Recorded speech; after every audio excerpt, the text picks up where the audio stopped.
Eu sou Mário Persona e essas são as respostas que eu dei aos que me perguntaram sobre a Bíblia. Essa é uma verdade, a verdade da salvação pela graça. Infelizmente, a grande maioria da cristandade não conhece, por incrível que pareça. Porque ela vem contaminada por religiões orientais, por filosofias e pelo legalismo também.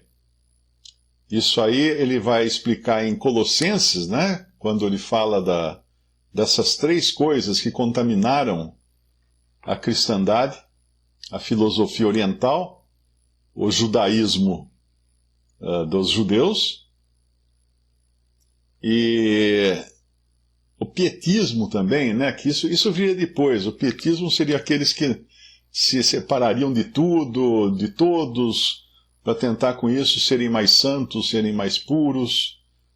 Então essas coisas realmente contaminaram a cristandade, por isso que hoje é difícil. Você fala da salvação pela fé e por graça somente, a pessoa parece que nunca ouviu isso. O sujeito olha para você como se viesse de Marte. Porque pela graça sois salvos por meio da fé. O que é graça? Para começar, graça não é uma religião.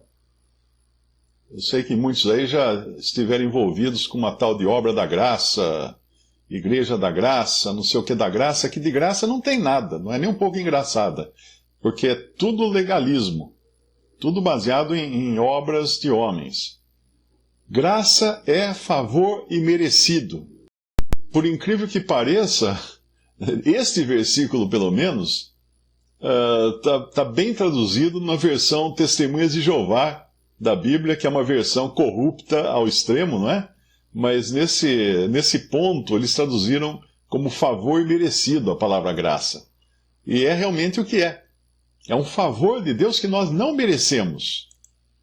E aqui quando nós lemos então no versículo 8, porque pela graça sois salvos, e aí ele acrescenta por meio da fé. O que é fé? O que a fé enxerga? A fé não enxerga nada. A fé não vê nada, a fé simplesmente crê. Crê no invisível. Tem um versículo que explica a fé, lá em Hebreus capítulo 11, versículo 1. Ora, a fé é o firme fundamento das coisas que se esperam, e a prova das coisas que se não veem. Porque por ela, pela fé, os antigos alcançaram testemunho. Pela fé entendemos que os mundos, pela palavra de Deus, foram criados, de maneira que aquilo que se vê não foi feito do que é aparente. Então aqui já é perda de tempo tentar discutir com cientistas como é que as coisas surgiram, porque está muito claro aqui que pela fé nós cremos que os mundos, pela palavra de Deus, foram criados. Ah, mas é a poeira da estrela, é o Big Bang, é não sei o quê. É pela palavra de Deus. Deus falou e pronto. Simples assim. Né? Nenhum de nós estava lá naquele momento. Então nós cremos na revelação de Deus. E a revelação de Deus é essa, que pela palavra de Deus os mundos foram criados. E depois você lê a fé de Abel, que ofereceu maior sacrifício do que Caim. A fé de Enoque, que foi trasladado para não ver a morte. E depois no versículo 6 de Hebreus 11 vai dizer que sem fé é impossível agradar-lhe, porque é necessário que aquele que se aproxima de Deus creia que ele existe e que é galardoador dos que o buscam. Agora, repare bem que aqui a própria existência de Deus você só pode ter pela fé. Por que a salvação seria diferente? Não é? Por que você vai achar que fazendo muitas boas obras vai agradar um Deus que você nunca viu? Que você nem tem provas da sua existência, provas materiais da sua existência? Você vai ter que ter fé para crer que Deus existe. Sem fé é impossível agradar a Deus. É necessário que aquele que se aproxima de Deus creia que Ele existe. É por fé, você crê que Ele existe.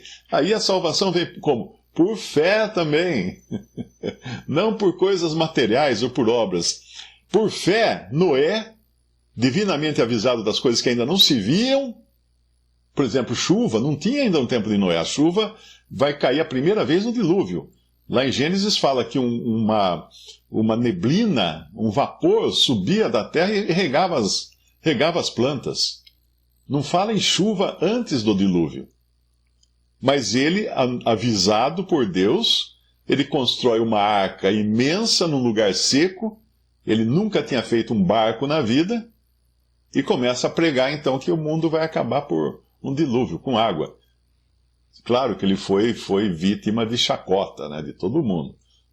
A palavra bullying deve ter surgido nos tempos de Noé, porque todo mundo zombou dele.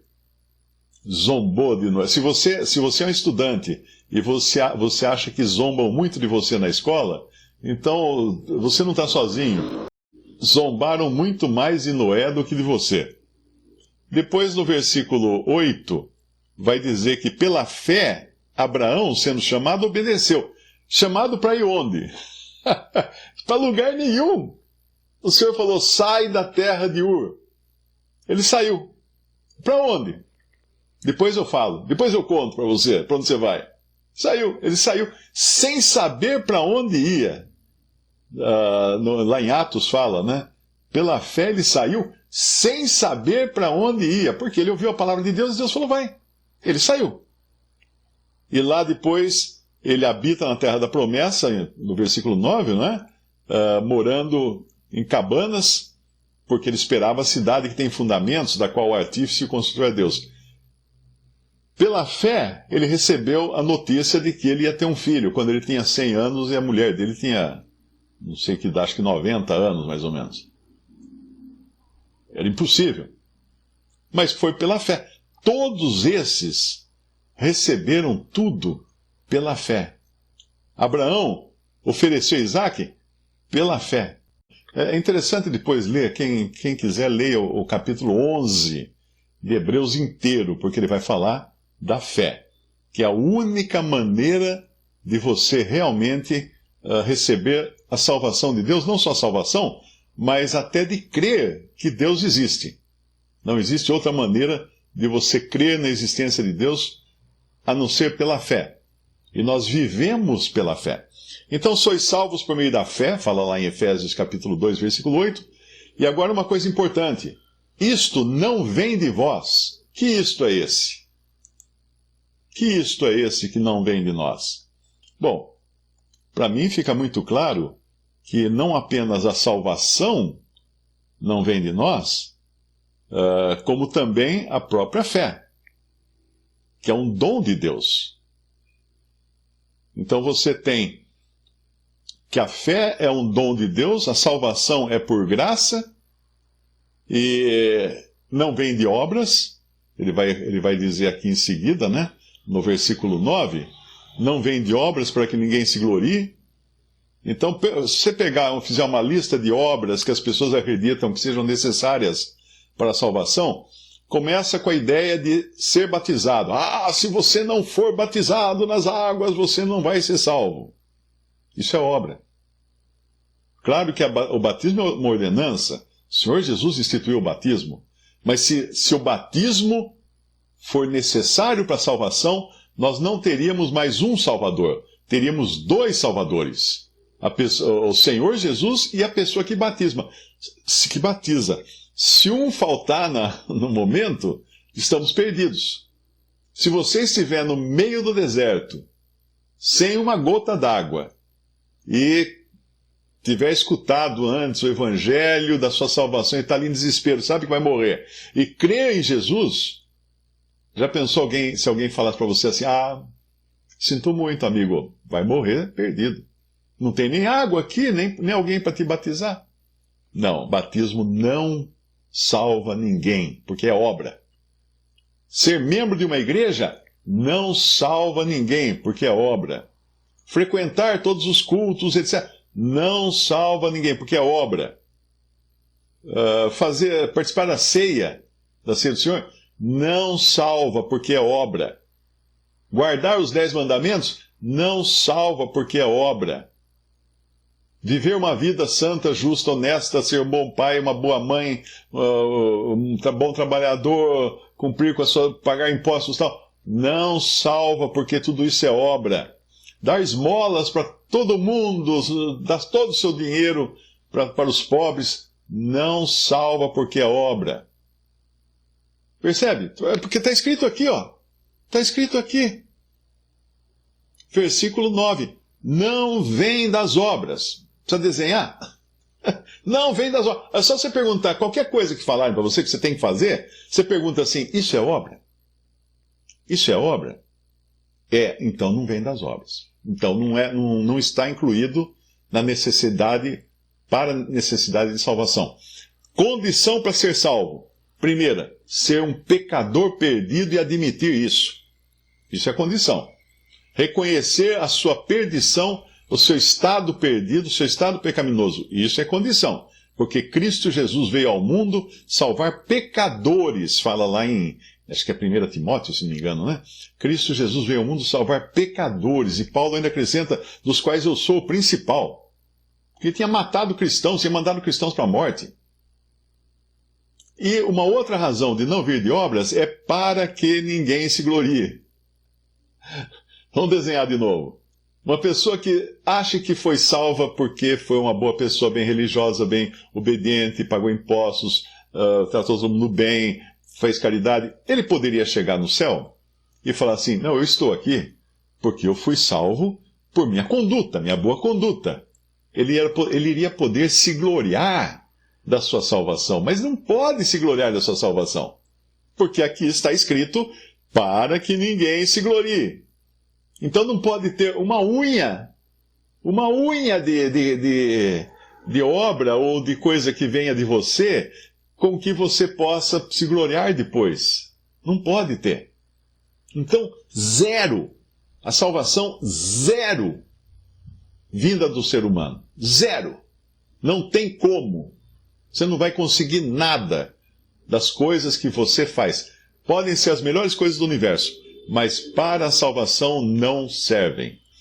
E ele aqui então, ele continua, né, no versículo 10, depois de falar que não vem das obras para que ninguém se glorie, porque somos feitura sua, criados em Cristo Jesus. Agora é importante isso aqui. Esse ser criado em Cristo Jesus é uma nova criação. Não é a velha. Não é criados em Adão. Não é criados como descendentes de Adão. É criados em Cristo Jesus. Renascidos, regenerados. Isso vem lá da própria conversa do Senhor Jesus com Nicodemos. Se não nascer de novo, não verás o reino de Deus. Se não nascer de novo, não entrarás no reino de Deus. No reino do céu, no reino de Deus que fala, não lembro agora. Mas, de qualquer maneira, essa vida é uma vida nova. Aqui mesmo, em 1 Pedro, capítulo 1, versículo 23, o apóstolo Pedro diz assim, sendo de novo gerados. Então quer dizer que o que você era antes não serve para nada nas coisas de Deus. Sendo de novo gerados, não de semente corruptível. O que é uma semente corruptível? Que apodrece, que mofa. Então nada das coisas que nós fazemos que são corruptíveis, nada das coisas que o mundo oferece que são corruptíveis, nada das coisas desse planeta e da velha criação feita em Adão serve para transformar você numa nova criação. Sendo de novo gerados, não de semente corruptível, mas da incorruptível. Qual é ela? Pela palavra de Deus viva e que permanece para sempre. É somente pela palavra de Deus que nós somos de novo gerados. Já fomos uma vez gerados no ventre de nossa mãe, mas precisamos ser de novo gerados, como fala lá em João capítulo 1. Quando ele diz assim, no versículo 10, falando de Cristo, falando de Jesus, estava no mundo, o mundo foi feito por ele, e o mundo não o conheceu. Veio para o que era seu. O que era o seu? O povo judeu, seu povo. E os seus não o receberam. Mas a todos quantos o receberam, deu-lhes o poder Deu-lhes o poder, ou seja, é um poder extraordinário, que é preciso receber de Deus, esse poder. Deu-lhes o poder de serem feitos filhos de Deus. Quem? Os que creem no seu nome. Olha a fé aqui. Aos que creem no seu nome. Aqui não fala aos que foram batizados, aos que fizeram isso, fizeram aquilo, fizeram caridade, levaram uma vida santa, etc. Não! Aqui fala aos que creem no seu nome, deu-lhes o poder de serem feitos filhos de Deus, os quais não nasceram do sangue, ou seja, não são herdeiros de um nome, de um sobrenome, de uma linhagem humana, não nasceram do sangue, nem da vontade da carne, ou seja, não foi de um ato sexual que nasceram, nessa nova vida agora, nem da vontade do homem, ou seja, não foi por decisão do ser humano. Porque um bebê, ele nasce do sangue, porque ele recebe o DNA de seus pais. Ele nasce da vontade da carne, porque ele nasce de um ato sexual. E ele nasce da vontade do homem, porque um pai e uma mãe resolveram ter um filho. Pode ter escapado, mas de qualquer maneira, se não tivesse tido uma relação sexual, não aconteceria. Então, não é desse nascimento natural que o Senhor fala para nós termos uma vida, que agora é uma vida vinda de Deus, uma vida vinda de Deus, e uma vida que é a única que vai ser compatível com a nossa estada e permanência eterna no céu. Porque essa vida, esse corpo, não são compatíveis para o céu, foram feitos para a terra. Então o nosso corpo vai morrer, vai virar pó. Mas Deus vai precisar nos ressuscitar, ou nos transformar, se estivermos vivos ainda, para podermos estar aptos a viver no céu. Então, voltando lá em Efésios capítulo 2, eu não sei se alguém nesse ponto teria ainda a audácia de falar assim, não, mas e toda a minha vida que eu sofri, que eu trabalhei, que eu me empenhei, que não... será que Deus não vai contar isso? Bom, eu escutei uma vez uma mulher falar isso, e foi uma cena muito triste. Eu era recém-convertido, eu estava viajando com o colega de faculdade que me evangelizou, e nós passamos por Brasília, ele falou, preciso visitar uma tia minha aqui em Brasília, porque ela está muito doente. Então nós fomos, encontramos a casa da tia dele. Quando nós chegamos lá, estava até o padre dando a hóstia para ela, porque ele ia lá, todo dia ele levava a comunhão para essa mulher. Aí nós esperamos o padre terminar. Quando ele saiu, nós fomos lá conversar com ela, e esse meu amigo, eu tinha acabado de me converter, não entendia nada de coisa nenhuma ainda. Ele começou a falar para ela do Evangelho, né, que a salvação é pela fé somente, não é por obras, não é por sofrimento, né? Gente, teve um momento da conversa que eu fiquei assustado. A mulher virou uma onça. Ela estava na cama, já há vários anos, com uma artrose deformante, ou artrite deformante, ou artrose deformante, eu não sei. Mas ela estava toda encolhida, tomando remédios direto para as dores, né, que eram terríveis as dores que ela sofria, numa cama, totalmente imobilizada. Mas essa mulher virou uma onça. Ela falava assim, o quê? Quer dizer que tudo isso que eu sofri, não vai ser por isso que eu vou ter a salvação? Deus não está vendo o meu sofrimento? Não valeu nada eu ter sofrido, então? Aí o Fernando, esse irmão que estava comigo, falou assim, não, mas tia, é pela fé, é uma graça, é um presente de Deus a salvação. Ele não vai receber nada em paga para isso. De jeito nenhum, tudo isso que eu sofri é com isso que eu vou pagar a minha salvação. Eu fiquei assustado. Tá bom, saímos de lá, fomos embora. Uma cena horrível. É claro que dá para entender, porque a mulher devia sofrer tanto, e o consolo dela, todos os dias, devia ser tipo assim, ufa, sofri mais um dia, acrescentei mais pontos no meu programa de pontuação aí de salvação, eu já estou com mais pontos, vou poder ir mais profundamente no céu. Mas era um engano terrível. No fim, o Deus dela era a doença dela. A doença dela é em quem ela acreditava que podia salvá-la. Isso é o que o diabo faz na mente das pessoas que rejeitam a graça de Deus, a graça salvífica, a graça que Deus não pede nada em troca, Ele quer dar. Porque Deus amou, Deus que amou, Deus amou o mundo de tal maneira, ou seja, uma maneira inexplicável, que não dá para quantificar, não foi de muita maneira, de média maneira, de pouca maneira, de tal maneira que Deus deu o seu Filho. Deus deu o seu Filho unigênito para que todo aquele que nele crer não pereça, mas tenha vida eterna. Ele deu. Nós não demos nada. A única coisa que nós tínhamos eram pecados, nossos pecados que nós apresentamos. Senhor, estou aqui, eu sou pecador, me perdoa então. E é isso que ele faz com um pecador que crê em Jesus como seu Salvador. Que não crê em si mesmo, na sua capacidade de boas obras, de fazer coisas. E quando fala aqui que somos, no Efésios 2:10, somos feitura sua, isso está falando da nova vida agora, da nova criação. Fomos feitos de novo agora, gerados de novo, não de semente corruptível, mas da incorruptível, que é a palavra de Deus. Somos feitura sua, criados em Cristo Jesus, não criados em Adão. Criados em Cristo Jesus, agora sim. Para que nós fomos criados em Cristo Jesus? Para as boas obras, as quais Deus preparou para que andássemos nelas. Então, é essa a ordem. Primeiro, Ele nos buscou, Ele nos encontrou. E isso porque antes da fundação do mundo, Ele nos tinha escolhido para sermos filhos por adoção. Isso que fala no capítulo 1 de Efésios.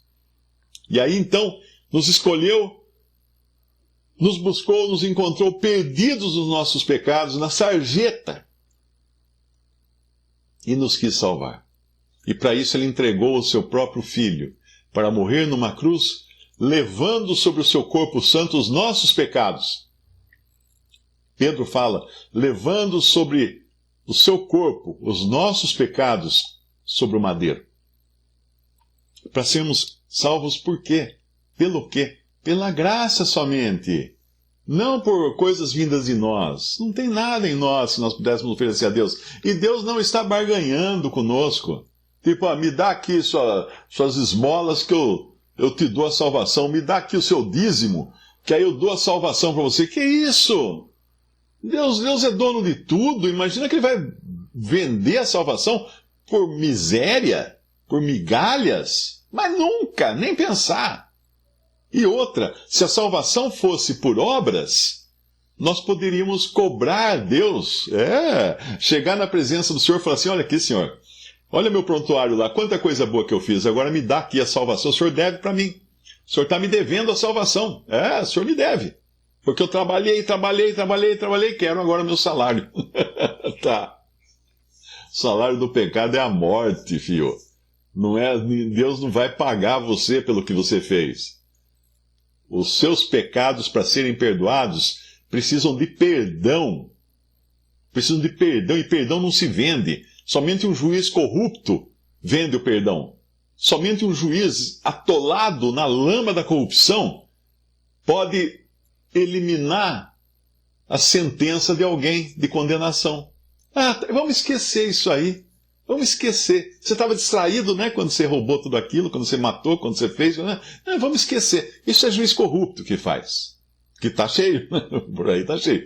Mas quando nós vemos que Deus é um juiz justo, a única maneira que Ele podia salvar o ser humano era entregando o seu Filho para substituir o réu, para substituir o pecador. E foi isso que Cristo veio fazer quando foi pregado numa cruz e foi feito pecado por nós, como fala em 2 Coríntios, para que nós fôssemos feitos justiça de Deus. Visite respondi.com.br. Adquira os livros ou baixe e-books. Visite 3minutos.net. Baixe o aplicativo.